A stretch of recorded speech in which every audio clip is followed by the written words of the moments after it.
كانوا قليلا من الليل ما يهجعون وبالأسحار هم يستغفرون.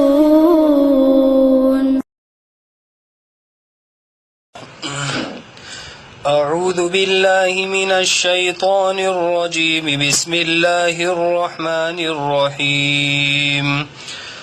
أقم الصلاة لدلوك الشمس إلى غسق الليل وقرآن الفجر إن قرآن الفجر كان مشهودا ومن الليل فتهجد به نافلة لك عسى أن يبعثك ربك مقاما محمودا وقل رب أدخلني مدخل صدق وأخرجني مخرج صدق واجعل لي من لدنك سلطانا نصيرا وقل جاء الحق وزهق الباطل إن الباطل كان زهوقا وننزل من القرآن ما هو شفاء ورحمة للمؤمنين ولا يزيد الظالمين إلا خسارا وإذا أنعمنا على الإنسان أعرض ونأى بجانبه وإذا مسه الشر كان يئوسا قل كل يعمل على شاكلته فربكم أعلم بمن هو أهدى سبيلا صدق الله العظيم.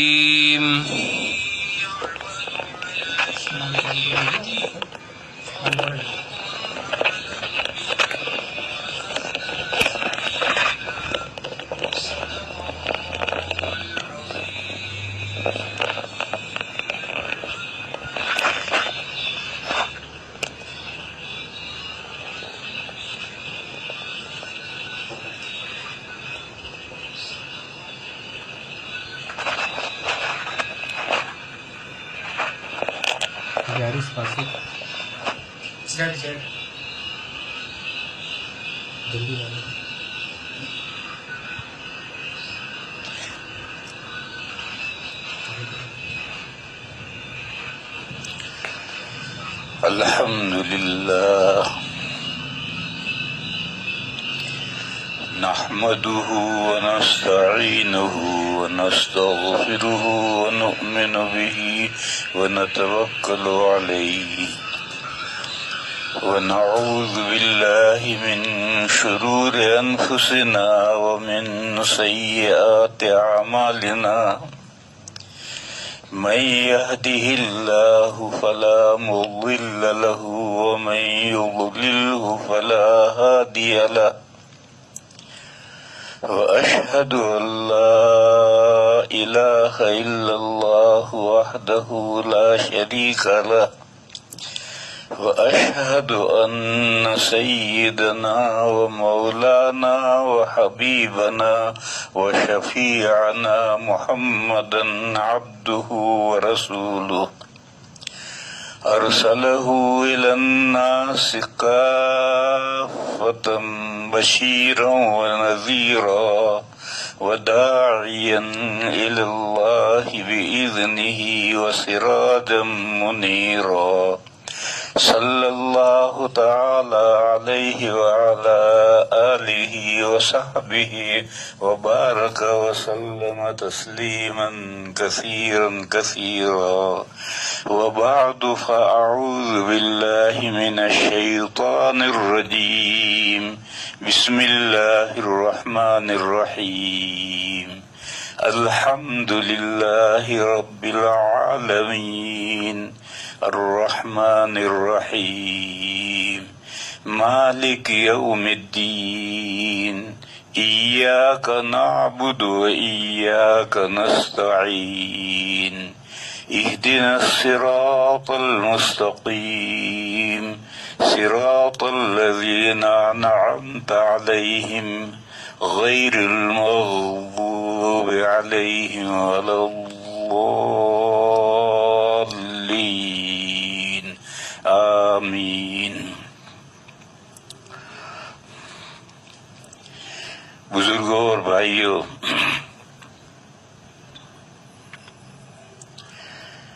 دین کے بنیادی مسئلے تین ہیں: توحید، رسالت اور آخرت۔ انہی تین مسئلوں پر دیگر عقائد متفرع ہیں۔ مثلا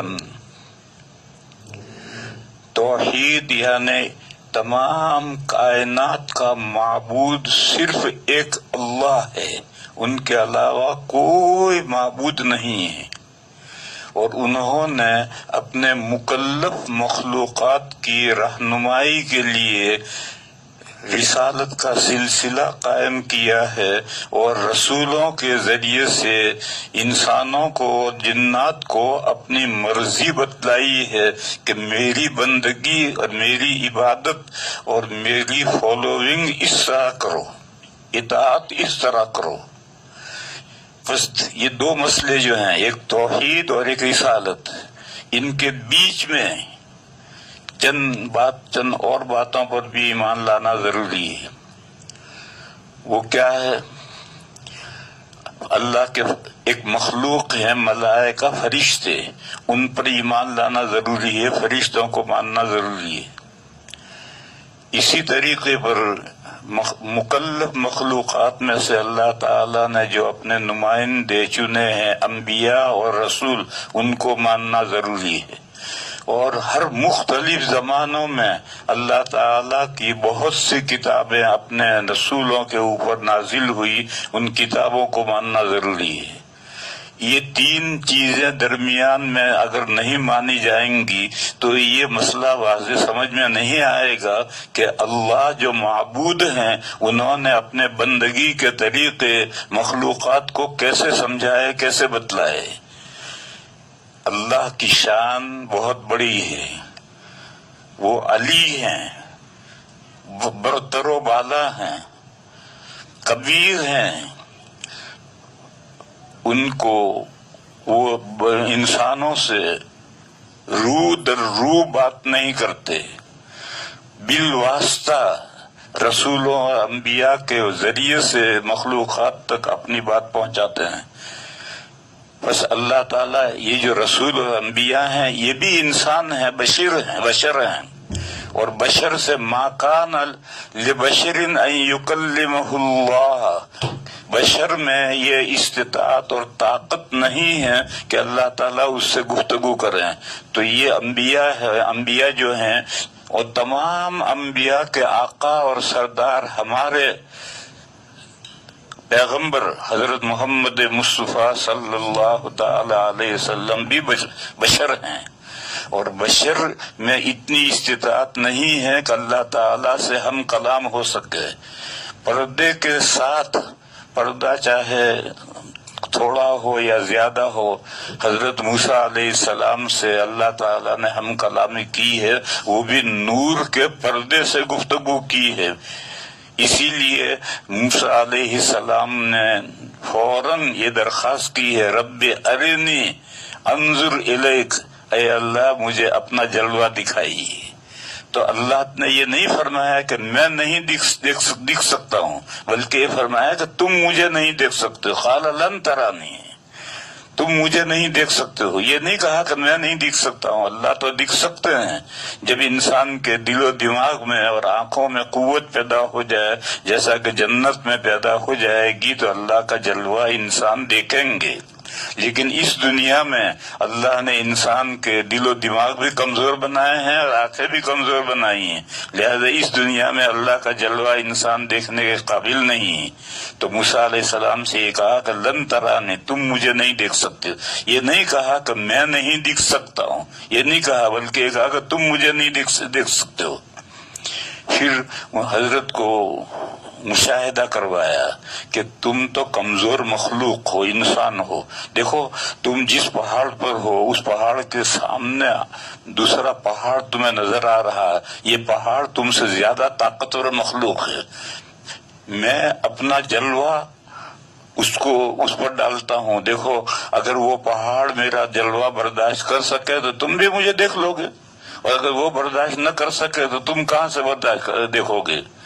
فلما تجلی ربہ للجبل، پھر جب اللہ نے اپنی تجلی فرمائی پہاڑ پر تو پہاڑ ریزہ ریزہ اور پاش پاش ہو گیا، اور موسیٰ علیہ السلام بے ہوش ہو کر گر پڑے، یعنی اللہ کا جلوہ نہیں دیکھ سکے۔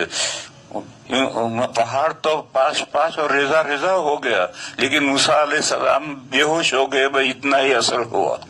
بہرحال انسان اللہ تعالی سے براہ راست ہم کلام نہیں ہو سکتا ہے، پردہ رہتا ہے بیچ میں، چاہے وہ پردہ ہلکا ہو چاہے بھاری ہو۔ ہلکا پردہ تو یہ موسیٰ علیہ السلام سے جو اللہ نے ہم کلامی کی تھی وہ نور کے پردے میں کی تھی، اور وہ نور آگ کی صورت میں، درخت پر آگ کی صورت میں نظر آ رہی تھی، وہ اللہ نہیں، وہ جو نظر آ رہی تھی آگ کی صورت نظر آ رہی تھی وہ اللہ نہیں تھے، وہ پردہ تھا۔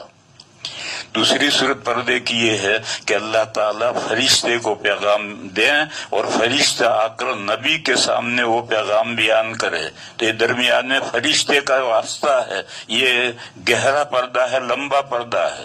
بہرحال اللہ تعالیٰ مخلوق سے مخاطب ہوتے ہیں پردے کے ذریعے سے۔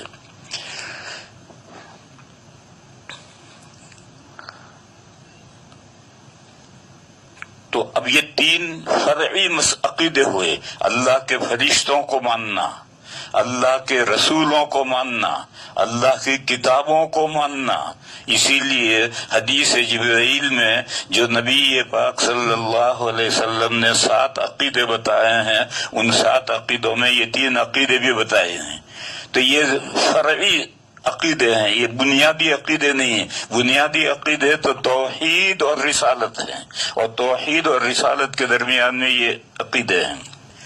پھر انسان نے زندگی گزاری، زندگی گزار کر کے اس دنیا میں مر گیا، مر کر کے قبر میں چلا گیا، روح برزخ میں چلی گئی، عالم قبر میں چلی گئی۔ پھر اس کے بعد میں آخرت ہے، اس آخرت کا عقیدہ بنیادی عقیدہ ہے۔ رسالت کے بعد آخرت کا عقیدہ بنیادی ہے، بیچ میں 3 عقیدے فرعی ہیں۔ ایک عقیدہ تو یہ ہے کہ یہ جو ہماری دنیا ڈے ٹو ڈے چل رہی ہے، اس کا ایک لاسٹ ڈے آنے والا ہے، اس کا نام قرآن و حدیث میں اس کا نام ہے الیوم الآخر، آخر پچھلا دن، آخری دن، لاسٹ ڈے آئے گا۔ جب اس دنیا کا لاسٹ ڈے آئے گا تبھی تو دوسری دنیا آخرت شروع ہوگی، تو اس لیے الیوم الآخر کو ماننا ضروری ہے۔ اچھا، یوم الآخر لاسٹ ڈے آ گیا، پھر کیا؟ پھر اس کے بعد جتنے لوگ مر کر کے اس دنیا میں قبر میں چلے گئے ہیں، ان کو دوبارہ نئی زندگی ملے گی، بعث بعد الموت، مرنے کے بعد دوبارہ زندہ ہونا ہے، اس عقیدے کو ماننا بھی ضروری۔ پھر تیسرا عقیدہ یہ ہے کہ اس دنیا میں جو اس دنیا کے بارے میں اللہ تعالیٰ نے جو کچھ طے کر رکھا ہے اس پر ایمان لانا، تقدیر اللہ کی جو پلاننگ ہے اس پلاننگ پر ایمان لانا بھی ضروری ہے، کہ اللہ نے اسی طرح سے پلاننگ کی ہے اور طے کی ہے کہ یہ دنیا ایک وقت تک چلے، کہ اس کا لاسٹ ڈے آ جائے، یہ دنیا ختم ہو جائے، اور ختم ہونے کے بعد میں سب قبر میں چلے جائیں، پھر اس کے بعد میں دوبارہ مخلوقات زندہ ہوں۔ یہی اللہ نے پلاننگ کی ہے، اس دنیا اور آنے والی دنیا دونوں کے لیے یہ پلاننگ ہے، یہی تقدیر ہے۔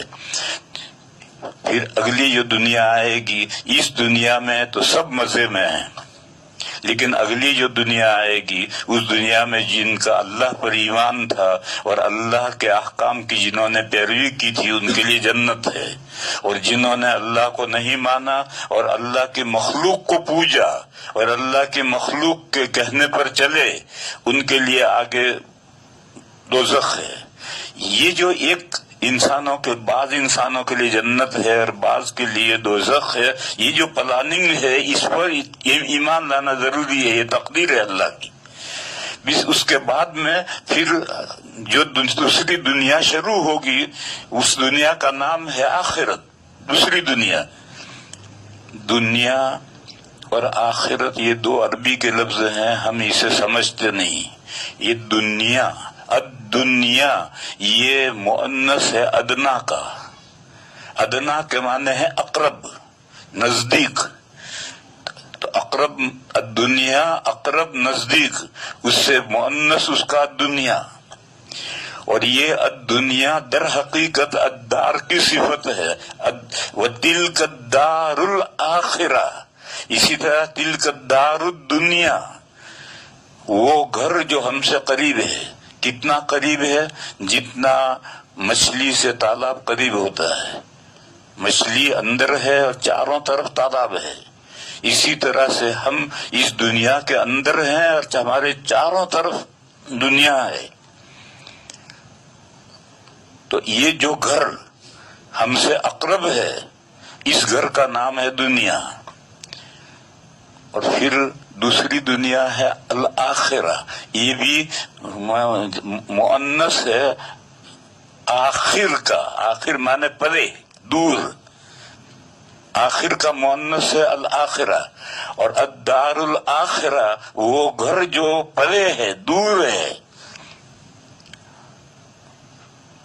وہ ابھی شروع نہیں ہوا، وہ اس دنیا کے ختم ہونے کے بعد وہ دار الآخرہ شروع ہوگا۔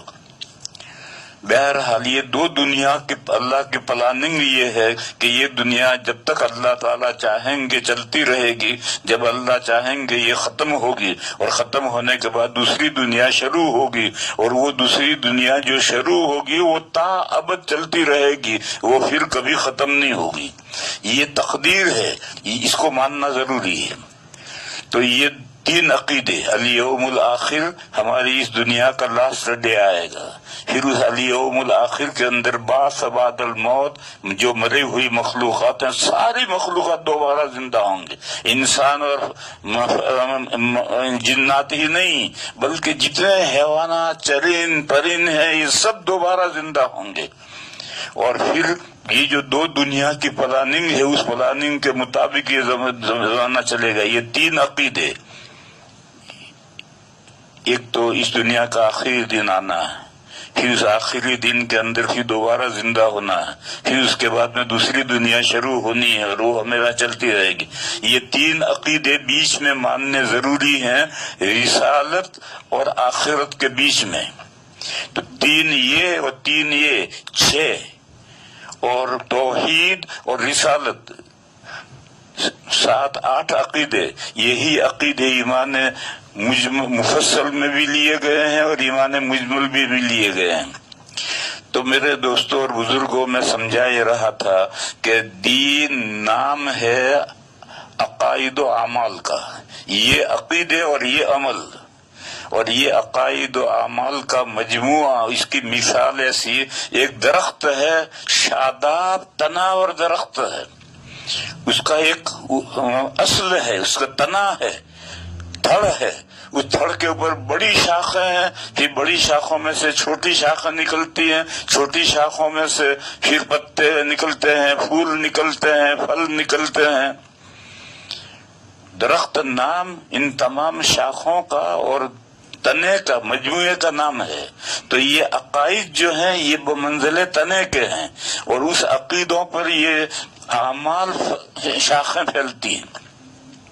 اللہ کے یہاں سے رسولوں پر جو وحی آتی ہے اور جس کے ذریعے سے انسانوں کی رہنمائی کی جاتی ہے، تو ان کو یہ بنیادی عقیدے بھی ان کو سمجھائے جاتے ہیں اور ان پر متفرع ہونے والی جو شاخیں ہیں وہ بھی بتلائی جاتی ہیں کہ تمہیں دنیا میں یہ کرنا ہے، اگر اگلی دنیا میں تمہیں سکسیسفل ہونا ہے، کامیاب ہونا ہے، تو اس دنیا میں تمہیں یہ کرنا ہے۔ یہ اللہ کی ہر شریعت میں اسی طریقے سے بنیادی باتیں بھی بتائی جاتی ہیں اور اس کے بعد فرعی باتیں بھی بتائی جاتی ہیں۔ اسی لیے میرے بھائیوں، قرآن کریم میں 114 صورتیں ہیں، ان 114 صورتوں میں سے 80 اور 85 صورتیں مکی ہیں۔ ان مکی صورتوں میں یہی 3 عقیدے، توحید، رسالت اور آخرت، یہی 3 عقیدے ریپیٹ کیے گئے ہیں، مختلف طریقے سے بار بار سمجھائے گئے ہیں۔ بلکہ قرآن کے آخر میں جو چھوٹی چھوٹی صورتیں ہیں ان میں تو آخرت کا عقیدہ بار بار بیان کیا گیا ہے۔ پھر اس کے بعد میں جب ہجرت کر کے مدینہ آئے، مکی صورتیں وہ ہیں جو ہجرت سے پہلے نازل ہوئی ہیں، اور جو صورتیں ہجرت کے بعد نازل ہوئی وہ مدنی کہلاتی ہیں۔ تو مدنی صورتوں میں احکام آنے شروع ہوئے، مکی صورتوں میں بہت کم احکام آئے ہیں، اور احکام آئے بھی ہیں تو گول گول آئے ہیں، مبہم آئے ہیں۔ زکوٰۃ، نماز اور زکوٰۃ پہلے دن سے فرض ہیں، لیکن شروع میں 2 نمازیں تھی، ایک فجر کی تھی اور ایک عصر کی تھی۔ 5 نمازیں معراج میں ہوئی ہیں۔ اسی طرح سے زکوٰۃ پہلے دن سے فرض تھی۔ قرآن کریم کی جو سب سے پہلی سورت نازل ہوئی یا ایھا المزمل، اس کے آخری آیت کے اندر زکوٰۃ کا ذکر ہے۔ زکوٰۃ کے کیا معنی ہیں؟ زکوٰۃ کے معنی ہیں اللہ کے لیے خرچ کرنا۔ کس پر خرچ کرنا، کتنا خرچ کرنا، اس کی کوئی تفصیل نازل نہیں ہوئی تھی۔ قرآن سورہ بقرہ میں ہے یسألونک ماذا ينفقون، لوگ آپ سے پوچھتے ہیں کہ وہ کیا خرچ کریں، قل العفو، آپ جواب دے دیجئے کہ تمہاری ضرورت سے جو زائد ہے وہ خرچ کرو۔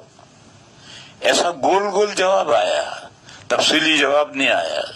ایک دوسری آیت میں بتایا کہ کن پر خرچ کریں، تو بتلایا کہ تمہارے ماں باپ پر خرچ کرو، رشتہ داروں پر خرچ کرو، یتیموں پر خرچ کرو، مسافروں پر خرچ کرو۔ خرچ کرنے کی جگہ تو تفصیل سے بتلائی، لیکن کتنا مال، کتنے مقدار خرچ کی جائے یہ نہیں بتایا، گول بتلایا۔ پھر جب وقت آیا ہجرت کے بعد میں سن 2 ہجری میں زکوٰۃ کی سب تفصیلات نازل ہوئی۔ بہرحال مکی صورتوں میں عقیدے بار بار پھیرے گئے ہیں اور ریپیٹ کیے گئے ہیں، اور بار بار مختلف انداز سے وہ عقیدے بیان کیے گئے ہیں، اور اس انداز سے بیان کیے ہیں کہ آدمی کو کہیں تکرار نہیں محسوس ہوگی۔ 30ویں پارے کی جو چھوٹی چھوٹی صورتیں ہیں، تقریباً سبھی صورتوں میں معاد آخرت کا عقیدہ ہے، مگر تم پڑھو تکرار کہیں نہیں معلوم ہوگی۔ ایک نیا انداز ہے، اور نئے انداز سے ایک ہی مسئلہ بار بار نئے انداز سے سمجھایا جاتا ہے۔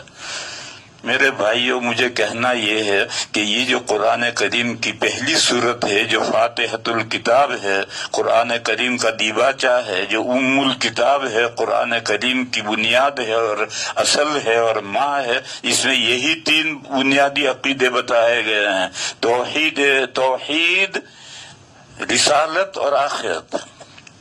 اور پھر یہی 3 عقیدے اور پھر ان سے لگتے جو احکام ہیں یہ سارے قرآن کریم میں پھیلائے گئے ہیں۔ پس قرآن کریم کو ان سورہ فاتحہ کی تفسیر کہو یا قرآن کریم کے مضامین کو سورہ فاتحہ کی طرف لوٹاؤ، ایک ہی بات ہے۔ سب سے پہلا عقیدہ ہے توحید۔ توحید 2 ہیں، ایک توحید الوہیت ہے اور ایک توحید ربوبیت ہے۔ کچھ لوگوں کو یہ اشکال ہوتا ہے کہ یہ 2 توحیدیں کہاں سے آ گئی؟ در حقیقت توحید ایک ہی ہے، توحید الوہیت ہے، اور توحید ربوبیت توحید الوہیت کی دلیل ہے۔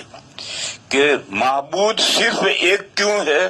اس لیے ایک معبود ہے کہ ساری کائنات کوئی رب اور پروردگار ایک ہی ہے، بس جو رب ہے وہی معبود ہے، دوسرا معبود کہاں سے ہو جائے گا؟ تو الحمدللہ میں توحید الوہیت ہے، اور رب العالمین الحمدللہ کی دلیل ہے۔ توحید الوہیت اس میں ہے، اور توحید ربوبیت اس توحید الوہیت کی دلیل ہے۔ الحمدللہ رب العالمین، اتنی ایک آیت میں توحید الوہیت دلیل کے ساتھ بیان کی گئی ہے کہ معبود صرف ایک ہے، اور اس لیے وہ ایک ہی معبود اس لیے ہے کہ وہی رب ہے، ان کے علاوہ کوئی رب نہیں۔ رب کسے کہتے ہیں؟ رب اسے کہتے ہیں جس میں تین باتیں پائی جائیں، وہ رب ہے۔ ہم ترجمہ تو کر دیتے ہیں پروردگار، پالنہار، ترجمہ تو کر دیتے ہیں، لیکن سمجھتے کچھ نہیں۔ ایسا ہی ہے جیسا کہ ایک دوسرے سے ملتے ہیں، مصافحہ کرتے ہیں، پوچھتے ہیں مزاج شریف، تو وہ کہتا ہے الحمدللہ، یا کہتا ہے نزلہ ہو رہا، بخار آ رہا، کورونا ہو رہا، اور دونوں سے پوچھو کہ مزاج کس پرندے کا نام ہے، تو نہ یہ جانے کہ مزاج کیا چیز ہے، جانتا کوئی نہیں۔ اسی طریقے پر ہم پروردگار، پالنہار ترجمے تو کر دیتے ہیں، لیکن اس کا مفہوم نہیں سمجھتے کہ کیا مفہوم ہے۔ اس لیے سمجھو، تین چیزیں رب ہونے کے لیے تین چیزیں ضروری ہیں۔ جس ہستی میں یہ تین باتیں پائی جائیں گی وہی رب ہے، اس کے علاوہ کوئی رب نہیں ہو سکتا۔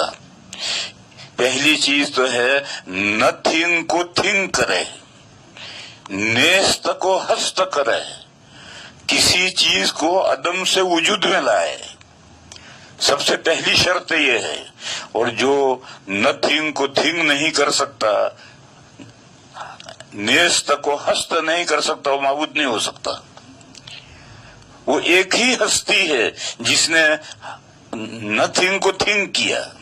قرآن کریم میں ہے هل أتى على الإنسان حين من الدهر لم يكن شيئا مذكورا، بالتحقیق انسان پر ایک لمبا زمانہ گزر چکا ہے کہ وہ اس کا کائنات میں کوئی تذکرہ ہی نہیں تھا۔ هل أتى على الإنسان حين من الدهر لم يكن شيئا مذكورا۔ یہ تو جب آدم علیہ السلام کے پیدائش کا وقت آیا اور اللہ نے فرشتوں کے سامنے یہ بات ڈکلیئر کی کہ میں زمین میں اپنا خلیفہ بنانے جا رہا ہوں، تب انسان کا تذکرہ کائنات میں شروع ہوا۔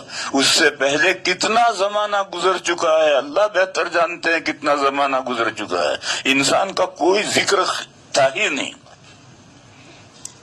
تو جیسے انسان معدوم تھا، تذکرہ بھی نہیں تھا، کوئی جانتا بھی نہیں تھا کہ یہ بھی کوئی مخلوق ہے، پھر جب وقت آیا تو اللہ نے انسان کو نیست سے ہست کیا، آدم علیہ السلام کو پیدا کیا، آدم علیہ السلام وجود میں آ گئے، تب ان کے ذریعے سے ان کی قیامت تک کی اولاد کا تذکرہ شروع ہو گیا۔ تو رب ہونے کے لیے ایک ضروری ہے کہ کسی چیز کو عدم سے وجود میں لائے، نیست سے ہست کرے۔ دوسری شرط یہ ہے کہ جس چیز کو عدم سے وجود میں لایا ہے اس کے بقا کا سامان کرے۔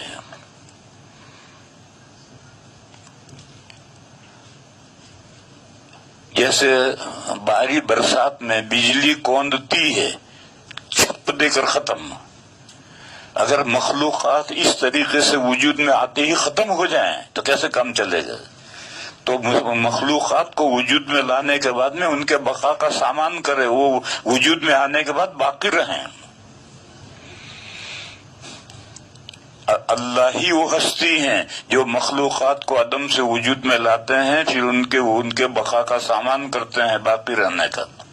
پھر تیسری چیز یہ ہے کہ اس کی ضروریات زندگی، باقی رہنے کے بعد میں جب وہ باقی ہے تو وہ تو زندہ ہے، تو اس کے زندگی کی جو ضروریات ہیں اس کا سامان کرے، مہیا کرے۔ یہ تین چیزیں جس کے اندر پائی جائیں وہ رب ہے، اس کے علاوہ کوئی رب نہیں۔ اس مثال کو ذرا سمجھو، ہم انسانوں کے ذریعے سے اس کو سمجھتے ہیں. ایک لڑکا ہے ایک لڑکی ہے, دونوں شادی نہیں ہوئی ہے, دونوں الگ الگ ہیں, ان کی اولاد کا کوئی تذکرہ نہیں.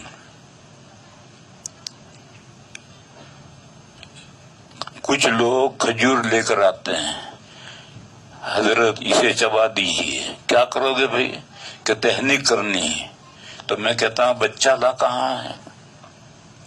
اس لیے کہ تہنیک تو میں کروں گا, بچہ لاؤ, میں کھجور لاؤ. میں کھجور کو بہت باریک چبا کر کے انگوٹھے پر لے کر آہستہ سے اس کے منہ میں رکھ کر اس کے تالو میں چپکا کر کے دباؤں گا, خاص انداز سے دباؤں گا. اس سے بچہ گلے کی بیماریوں سے محفوظ رہتا ہے, اور جہوری صوت ہوتا ہے, آواز بلند ہوتی ہے. نبی پاک صلی اللہ علیہ وسلم کے زمانے میں جب بچہ کوئی پیدا ہوتا تھا تو وہ حضور کی خدمت میں لایا جاتا تھا, اور کھجور بھی ساتھ میں لے کر آتا تھا, اور بالکل پیدا ہوتے ہی فوراً ابھی کوئی چیز اس نے کھانا پینا شروع کیا اس سے پہلے لاتے تھے اور حضور تہنیک کرتے تھے. تو میں کہتا ہوں کہ بھئی بچہ کہاں ہے؟ کہنے لگے وہ بچہ تو ابھی نہیں ہوا, شادی نہیں ہوئی, ابھی تو شادی بھی نہیں ہوئی اور تہنیک کرانے کے لیے کھجور لے کر کے آ رہا ہے. یہ جو لوگوں میں جو چلا ہوا ہے, یہ کھجور چبا کر کے شادی سے بھی پہلے کھجور چبا کر فریج میں رکھ لیتے ہیں کہ بچہ پیدا ہوگا تو تھوڑا تھوڑا اس کو کھلائیں گے. یہ تہنیک نہیں ہے, یہ تہنیک کے نام سے دھوکہ چل ہو رہا ہے. اس کو تبرک تو تم کہہ سکتے ہو کہ یہ تبرک کسی بزرگ کا چبایا ہوا ہے, تھوڑا تھوڑا تبرکن کھلایا, تبرک کو کوئی حرج نہیں, لیکن تہنیک اسے مت دو, نام دو. تہنیک تو اس کے علاوہ چیز ہے. تو ہمارا بچہ جب تک شادی نہیں ہوتی ہے بچے کا کوئی تذکرہ ہی نہیں. پھر شادی ہو گئی, شادی ہونے کے بعد میں میاں بیوی دونوں بچے کی امید رکھتے ہیں. پہلے تو میرے ایک استاد تھے مولانا ہاشم صاحب بخاری رحمت اللہ علیہ, وہ بخارا کے تھے, دارالعلوم دیوبند میں آ کر پڑھے اور پھر دارالعلوم میں مدرس ہوئے تھے. میرے استاد ہیں, میں نے قدوری پڑھی ان سے.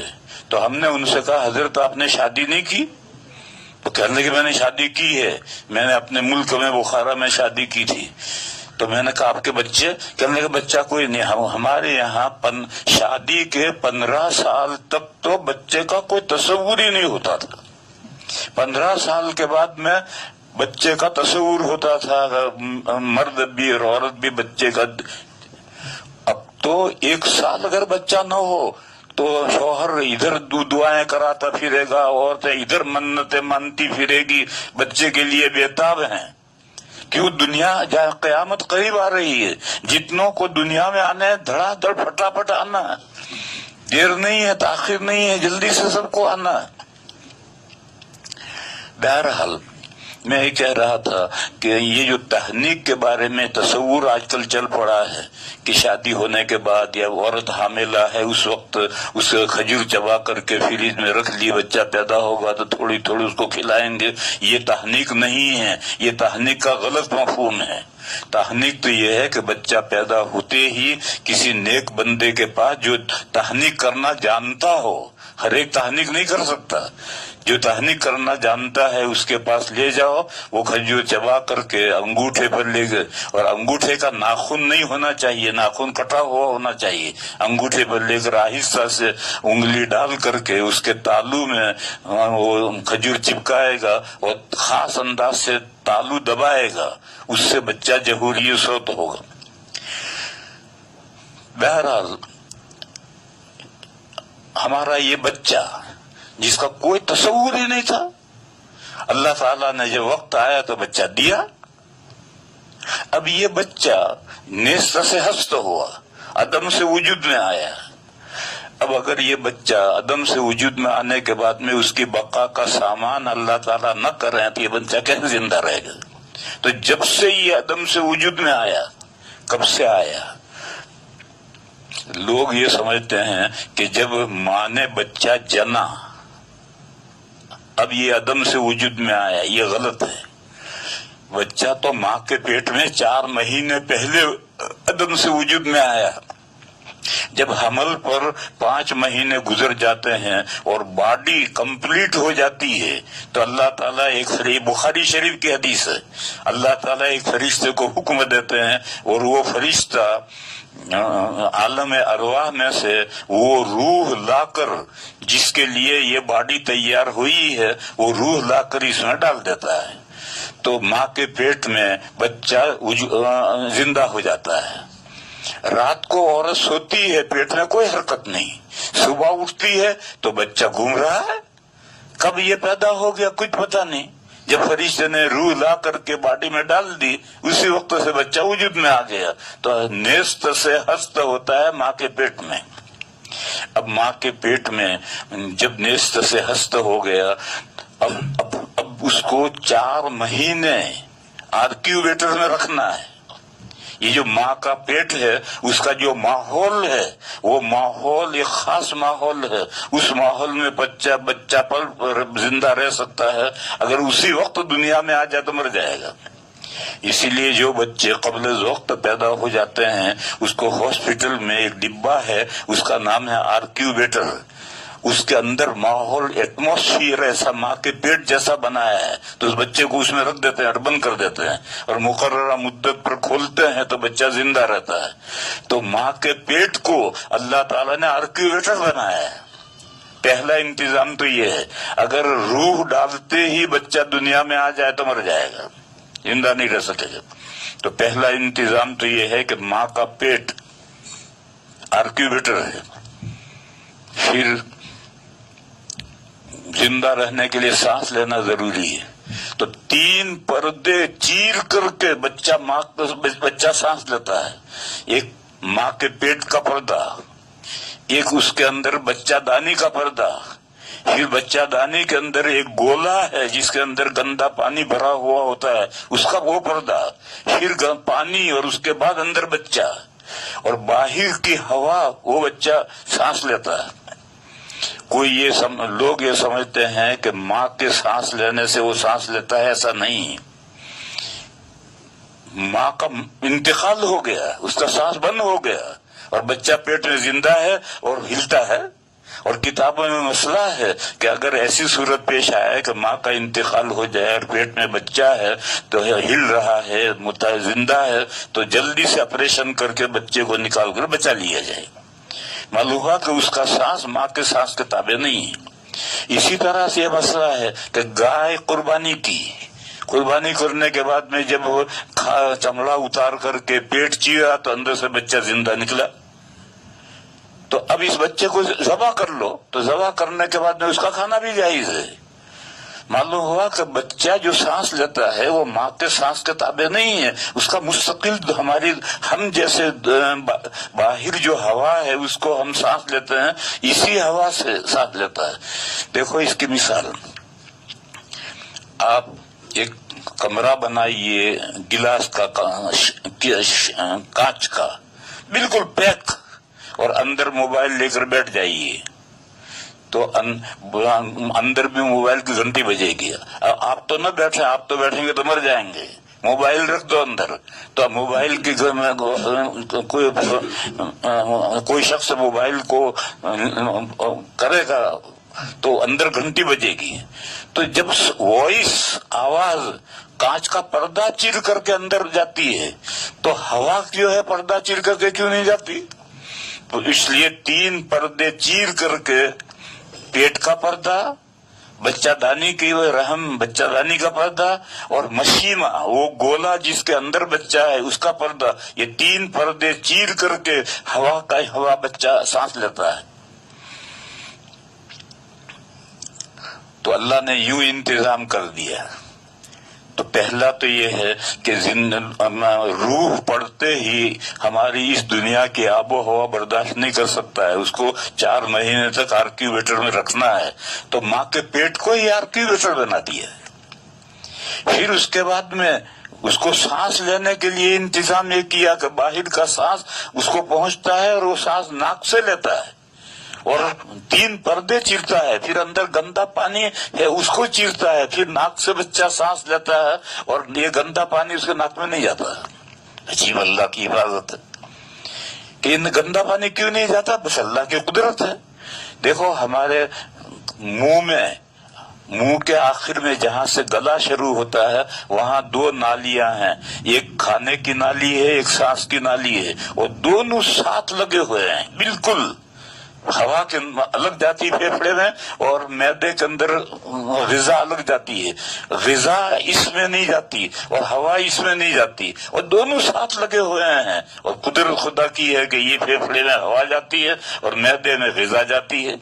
اسی طریقے سے اللہ کی یہ قدرت ہے، اور اس قدرت سے یہ گندا پانی ناک میں نہیں جاتا، بس سانس ہی جاتا ہے بچہ. تو ایک انتظام اللہ نے یہ کر دیا. دوسرا انتظام یہ کیا کہ جب 4 مہینے تک رہے گا تو اس کے کیا کھائے گا پیے گا، اس کے پلنے بڑھنے کا کیا انتظام ہوگا.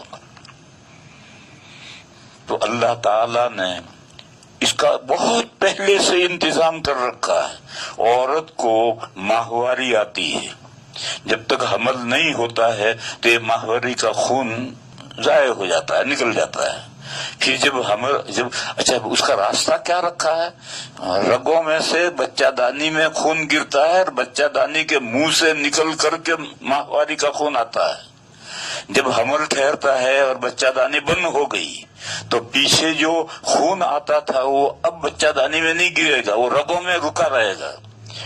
حاملہ عورت کو بھی ہر مہینے ماہواری آتی ہے اور وہ خون رگوں میں رکا رہتا ہے. پھر جب بچے میں 5 مہینے کے بعد میں روح پڑ گئی تو پھر اب وہ رگوں میں سے وہ خون بچہ دانے میں ٹپکتا ہے. اور یہ جو گولا ہے، جس گولے کے اندر بچہ ہے، یہ گولا اس خون کو چوستا ہے اور چوس کر کے ریفائن کرتا ہے، اور باریک باریک رفوں سے ریفائن ہو کر کے سارا جمع ہو کر کے ناف کے راستے سے بچے کے پیٹ میں پہنچتا ہے، اور اس خون کے ذریعے سے بچہ 4 مہینے تک پرورش پاتا ہے. اور یہ جو کھایا جو ہے وہ تو کھایا ہے، تو پخانا بھی کرے گا. تو پخانا کہاں گیا اس کا؟ وہ پخانا اس کے پیٹ میں جمع رہتا ہے 4 مہینے تک. جیسے ہمارا پخانا 24 گھنٹے تو پیٹ میں جمع رہتا ہے، بعض کا 2 دن جمع رہتا ہے، تو وہ 4 مہینے جمع رہتا ہے. چنانچہ بچہ جب دنیا میں پیدا ہوتا ہے، ظاہر ہوتا ہے، لفظ پیدا کے معنی ہے ڈسپلے، ظاہر ہونا. جب دنیا میں ظاہر ہوتا ہے تو ماں کی چھاتی میں دودھ 2 دن تک نہیں اترتا. اس درمیان میں گھٹی پلاتے ہیں اور کالا کالا پخانا بچہ کرتا ہے. یہ وہ پخانا ہے جو 4 مہینے دودھ کا بچا ہوا بچہ ہے. تو اللہ نے غذا کا انتظام کرنے کے لیے یہ ماہواری کا سسٹم رکھا ہے. اسی لیے دادا اور دادی جب تک جنت میں رہے ان کی کوئی اولاد نہیں ہوئی، اس لیے کہ انسان کی تخلیق اسی مٹی سے مقدر تھی. دادا بھی اسی مٹی سے بنائے گئے ہیں اور دادی بھی اسی مٹی سے بنائی گئی ہیں. ان کی ساری اولاد بھی اسی مٹی سے بنائی جا رہی ہیں. جنت میں ان کی کوئی اولاد نہیں ہوئی. جب جنت سے نکالے گئے اور زمین پر آئے اور زمین پر اتر کر کے زمین سے پیدا ہونے والی چیزیں دادا اور دادی نے کھائی تو اس سے جسم میں بلڈ، خون پیدا ہوا. یہ خون مٹی کا خلاصہ ہے. پھر اس خون میں سے مادہ بنا، پھر مادہ رحم مادر میں پہنچا، پھر وہاں وہ علقہ بنا، پھر مرغا بنا، پھر ہڈیاں بنی، پھر گوشت چڑھا، پھر اس کے بعد میں اس میں روح ڈالی گئی تو انسان بن گیا. بہرحال انسان کی تقدیر، انسان کی پیدائش مٹی سے مقدر تھی. اور جنت میں یہ مٹی نہیں ہے، دوسری مٹی تو ہے وہاں کی لیکن یہ مٹی نہیں ہے. لہذا دادا دادی جنت میں رہے، کتنے دن رہے اللہ جانے، کتنے دن رہے، ہزاروں سال رہے، سینکڑوں سال رہے. اس درمیان میں ان کی کوئی اولاد نہیں ہوئی. میاں بیوی میں جو مقاربت ہوتی ہے وہ وہاں بھی ہوتی ہے. جنت میں جائیں گے تو وہاں یہ سلسلہ رہے گا. تو دادا دادی میں بھی یہ سلسلہ تھا لیکن اولاد نہیں ہوئی، اس لیے کہ اولاد تو اس مٹی سے پیدا کرنا مقدر ہے. اور دادا بھی اسی مٹی سے پیدا ہوئے ہیں، دادی بھی اسی مٹی سے پیدا ہوئے ہیں. اور یہ جو کہتے ہیں کہ دادا کی پسلی سے